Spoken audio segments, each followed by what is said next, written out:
नमस्कार, 4 PM दिल्ली देख रहे हैं आप और मैं हूं आपके साथ शाहीन खान। दिल्ली की सियासत एक बार फिर से गर्मा गई है और ये मामला है एमसीडी के स्टैंडिंग कमेटी के सदस्य के चुनाव को लेकर के। इस चुनाव को लेकर के लंबे समय से विवाद चल रहा था, लेकिन आखिरकार बीते शुक्रवार इस पोजीशन को लेकर के चुनाव हो चुके हैं और भारतीय जनता पार्टी ने इस चुनाव पर अपनी जीत दर्ज करा दी है।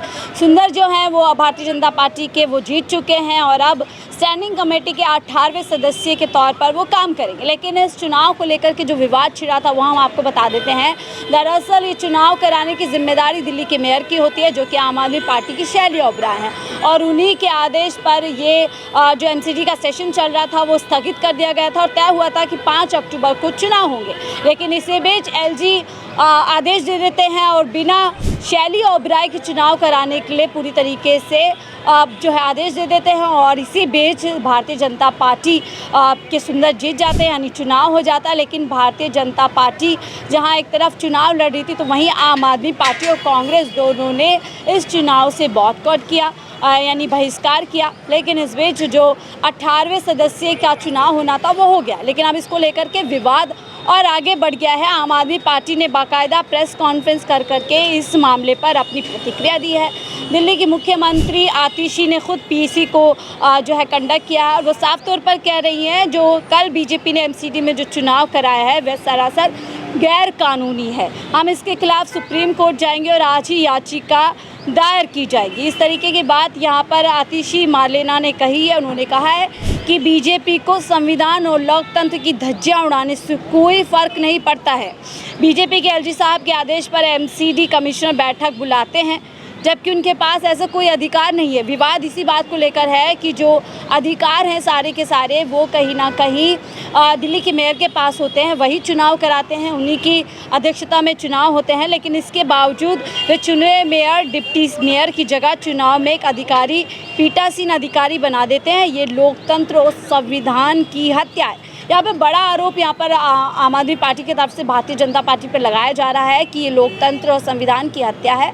अब इस मामले को लेकर के आम आदमी पार्टी जो है तैयारी कर रही है सुप्रीम कोर्ट जाने की, जहाँ पर वो अपना पूरा ये मामला जो है संज्ञान में लेकर के आएंगे। लेकिन ये पहली बार नहीं है जब इस तरीके की चीज़ें सामने आई हैं। लगातार एमसीडी के जो 18वें सदस्य का इलेक्शन है वो लगातार विवादों में रहा है। पिछले साल से ये चुनाव कराने की कोशिश दिल्ली के अंदर की जा रही है, लेकिन बार बार विवाद हो जाता है। लेकिन इस बार एलजी साहब ने बड़ा एक्शन यहाँ पर बड़ा कदम उठाते हुए चुनाव बिना मेयर की मौजूदगी के ही करा दिया है, जिसको लेकर के पूरा विवाद है।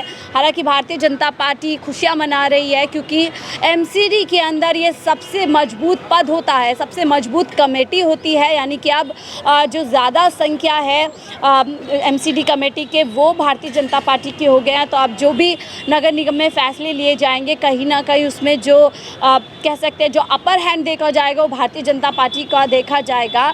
लेकिन अब जिस तरीके से आम आदमी पार्टी इस लड़ाई को आगे ले जाने की तैयारी कर रही है तो बड़ा कुछ इस मामले में हो सकता है सुप्रीम कोर्ट इस मामले का ठीक तरीके से संज्ञान ले और इन चुनाव को रद्द जो है ठहरा दिया जाए। बहरहाल आप इस मामले को लेकर के क्या सोचते हैं? क्या सुप्रीम कोर्ट अब कोई इस पर बड़ा फैसला ले सकता है? लेकिन दूसरी तरफ हमने देखा कांग्रेस ने इस चुनाव का बॉयकॉट किया, उन्होंने समर्थन भी नहीं किया आम आदमी पार्टी का, तो बॉयकॉट भी किया। उनका मानना था कि जिस तरीके से बार बार दल बदल किए जा रहे थे, हो सकता था क्रॉस वोटिंग उनके सदस्य द्वारा हो सकती थी। इसी को देखते हुए कांग्रेस ने बेहतर समझा कि वो पूरी तरीके से इस चुनाव से दूरी बना। आतिशी ने और भी इस मामले में अपनी बात रखी है। उन्होंने कहा है कि एमसीडी में कल जो बीजेपी चुनाव कराए गए थे वो गैर कानूनी है, जो मैं आपको पहले ही बता चुकी हूँ।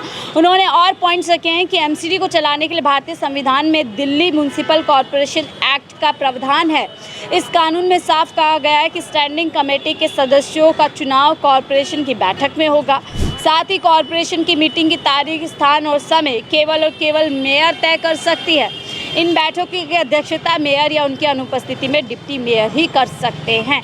और क्या कुछ आतिशी ने कहा, सुनिए इस वीडियो में। देखिए, हम बिल्कुल सुप्रीम कोर्ट जाएंगे। आज ही सुप्रीम कोर्ट में पिटिशन फाइल होगी, क्योंकि जो चुनाव कल भारतीय जनता पार्टी ने हाउस में कराया है ये बिल्कुल गैर कानूनी है।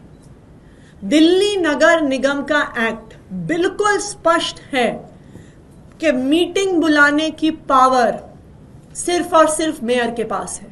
अध्यक्षता करने का अधिकार सिर्फ और सिर्फ मेयर और उनकी एब्सेंस में डेप्यूटी मेयर के पास है, तो इस गैर लोकतांत्रिक चुनाव के खिलाफ हम लोग सुप्रीम कोर्ट जाएंगे और आज ही सुप्रीम कोर्ट में इस गैर कानूनी, गैर संवैधानिक, गैर लोकतांत्रिक चुनाव के खिलाफ हम एप्लीकेशन डालेंगे। तो आपने साफ तौर पर सुना कि आतिशी किस तरीके से यहाँ पर हमलावर है भारतीय जनता पार्टी के ऊपर। वो साफ तौर पर कह रही है गैर कानूनी तरीके से ये चुनाव कराए गए हैं। भारतीय जनता पार्टी इन सब चीज़ों में जो है बहुत आगे है और इसी को लेकर के देखिए अरविंद केजरीवाल भी लगातार बोलते हुए नज़र आ रहे हैं। उन्होंने तो यहाँ तक कहा था कि नीयत में खोट है, नीयत में खोट है और वो पूरी तरीके से अब साफ़ हो चुका है कि किस तरीके से चीज़ें सामने आई हैं। बिना मेयर की उपस्थिति के चुनाव करा लिए गए हैं और इस तरीके से चीज़ें सामने आ रही है।